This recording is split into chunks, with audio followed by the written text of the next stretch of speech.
Wassail! So, is this manhir this big? Is this manhir as big as my head? Is it this big, maybe? Or is it bigger? Maybe the manhir's this big, as tall as me. It's this big! Huge!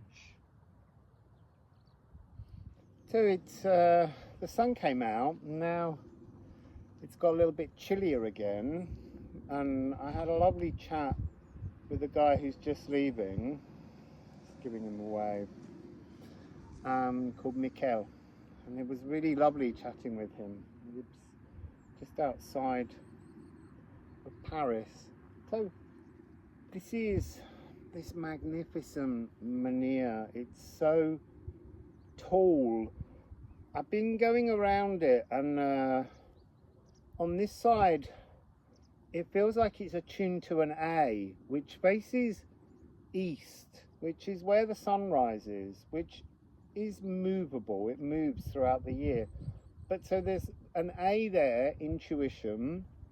Then on the opposite side, it was really resonating around a B flat, Chiron, nervous system.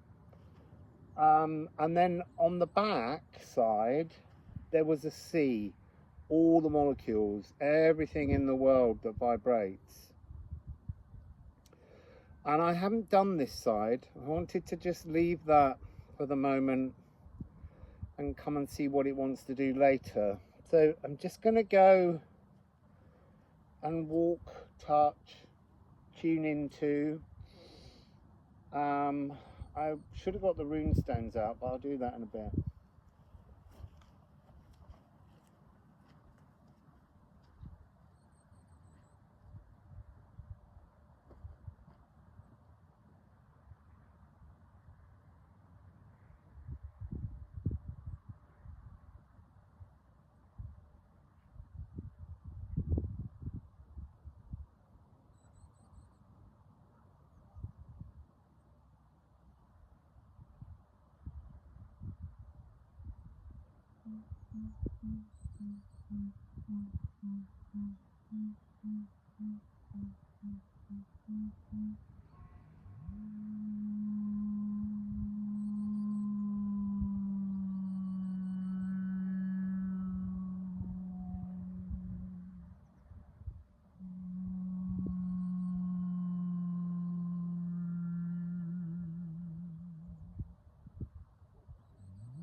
Oh, it's made me really dizzy.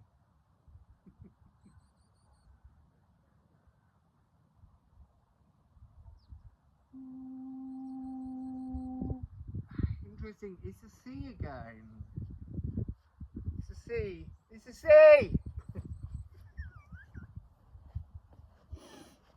So it's a C again. What did I feel? Like being, there was something very sensual, embracing,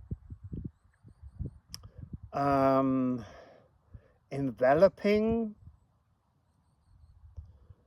and a real desire to just merge with the stone. And then dizziness. Really interesting. So let's get the ceramic runes that Daniela made. And let's just see. Let's see, I feel like I've just merged with the stone. Ah, it's reminding me of a bishop's mitre, the hats that a bishop wears. And then they originally come from the Dogon tribe of Mali, and Isis and the fish people, the Nomo, which I went to see some sculptures of in Berlin. Anyway, I just want to go back and hug that stone. Oh, it's so beautiful. So the message, interest in towardness. Towardness is an interesting rune because it talks about briars, thoughts, emotions, feelings that we experience in our life that we then keep thinking over, and they form the briars that stop our perfect future from arriving. So things that we think about that might traumatize us. Oh, you see, and look, 39, Mona, the moon. There is something, because the moon's note, the third eye, the A, was the first note. I'll go back and sing an A in a minute. And then awakening. This is something awakening intuition. Intuition of future, of the future, of our future, of your future, of my future. But awakening individual pathways on a collective timeline.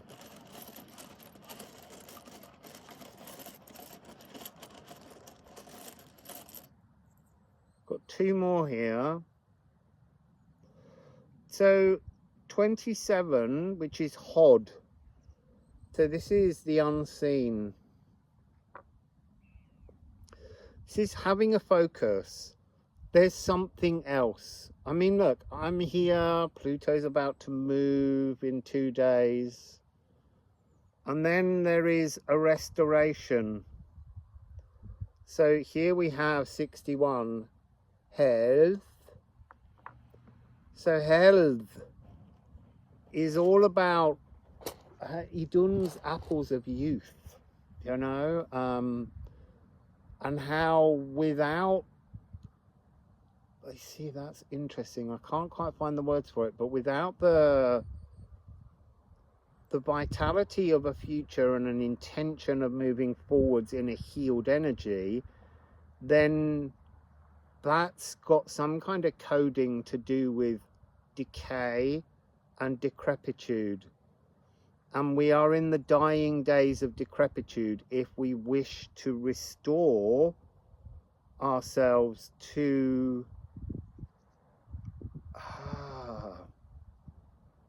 I want to say a more coherent future, but that's not quite what I mean. A more... Oh, a huge bee just went by. To vibrate sweetness, a sweeter future. To sup on the nectar and ambrosia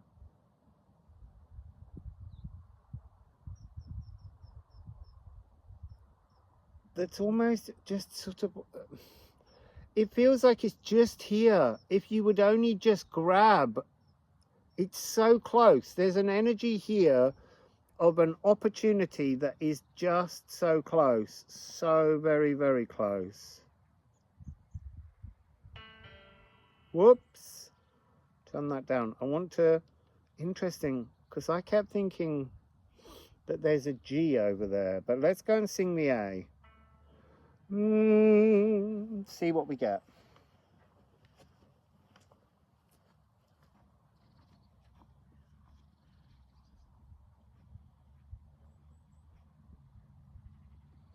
So if I'm 1 meter 93, how tall is this stone?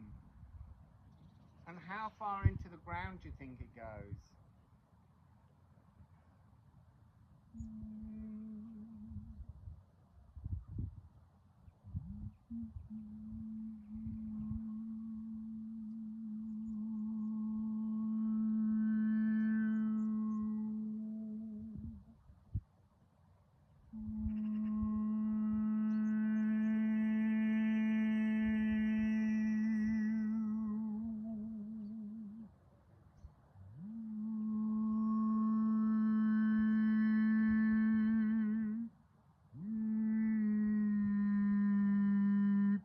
Oh, there is a G for Jupiter, deep inside. Big cleansing.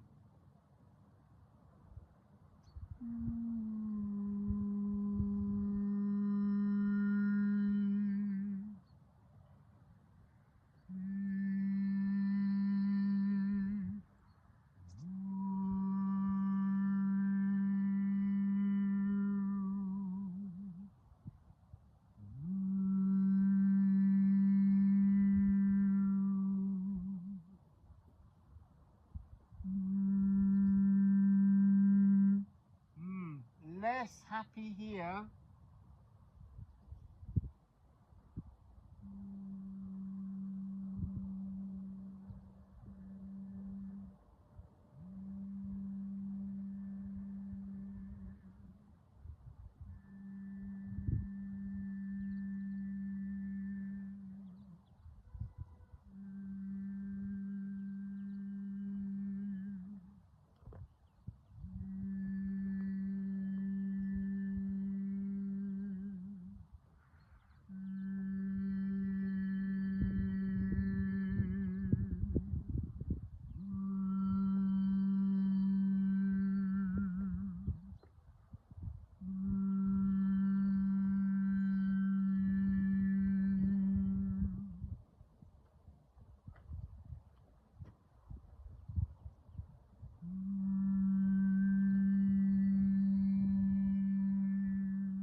Got something to do with the rising.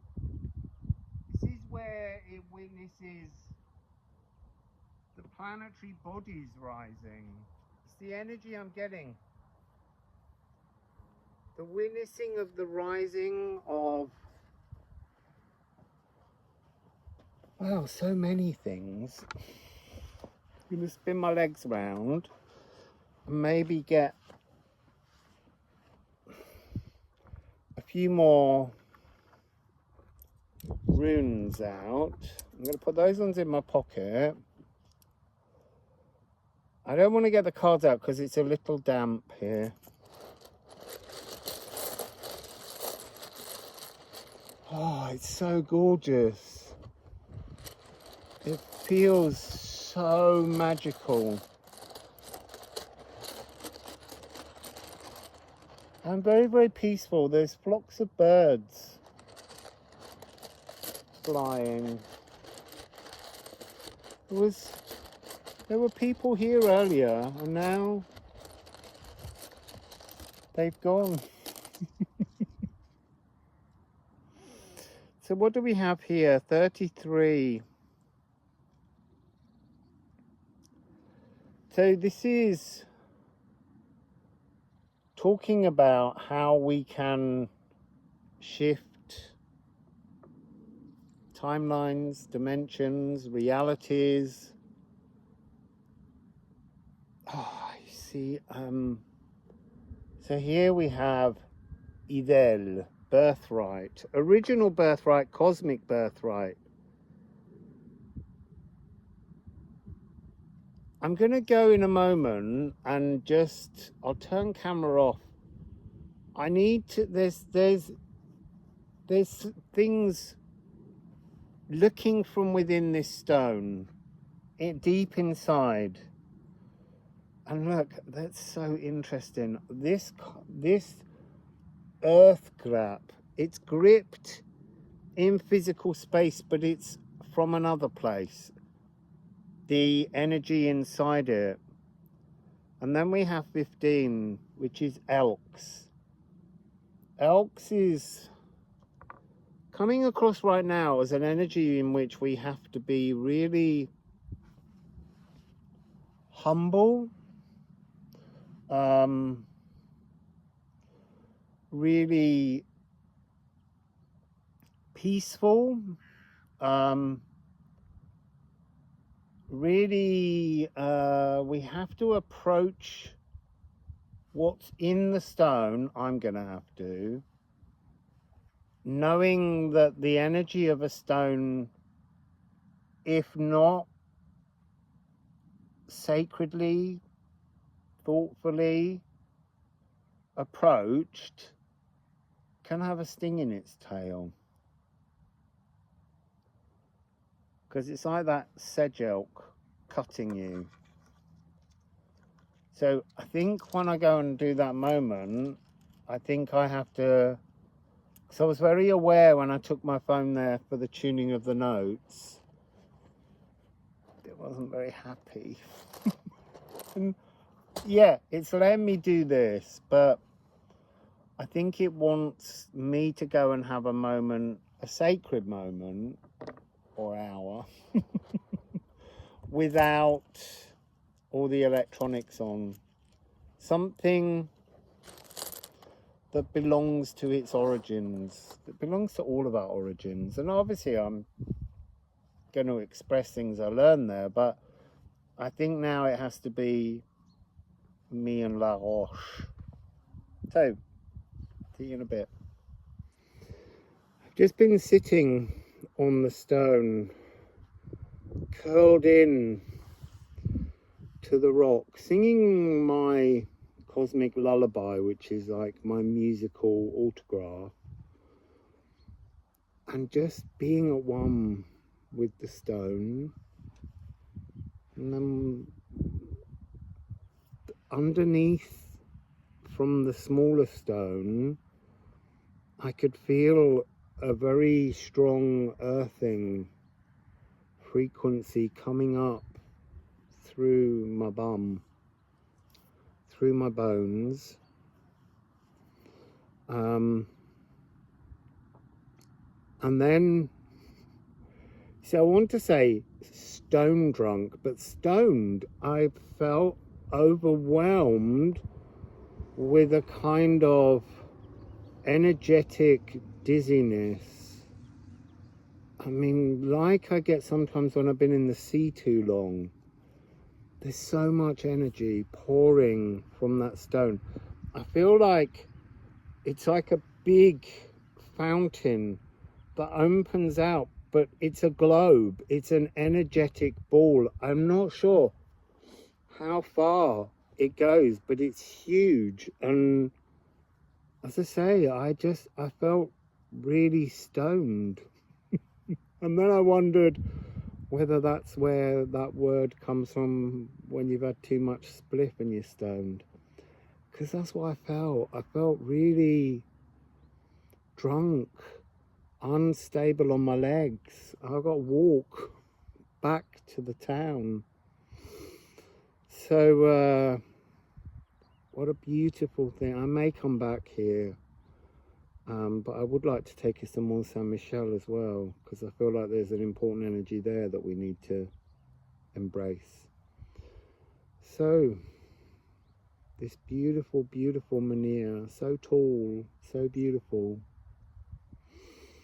So there'll be another video. I don't know what there'll be, when there'll be. Well, I mean, there'll be one the next day, but this is a beautiful, truly magnificent. There's something of Jupiter in that stone. You see, I'm seeing its face now as I look. It's got like a kind of an animal nose. Now it's morphing. Now there's other faces appearing. Wow.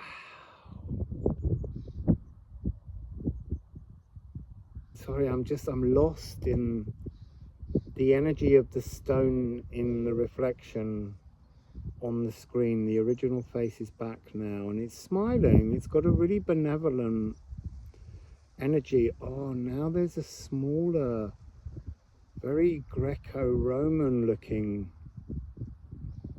face coming out. Oh, and there's a caped figure holding a smaller, standing behind a smaller figure that seems to be being protected.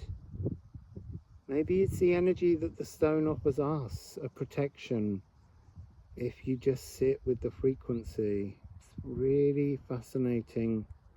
And I'm quite sure if I watch this video in different light conditions, other faces will appear. I'm seeing a giant eye staring at the top, and that feels like the stone people. Wow, and that's turning into a face with a nose and a helmet. It's kind of revealing the things it's seen. It's the stone beings or our interdimensional galactic family staring through the stone at us. Wow. So, Wassail, beautiful people.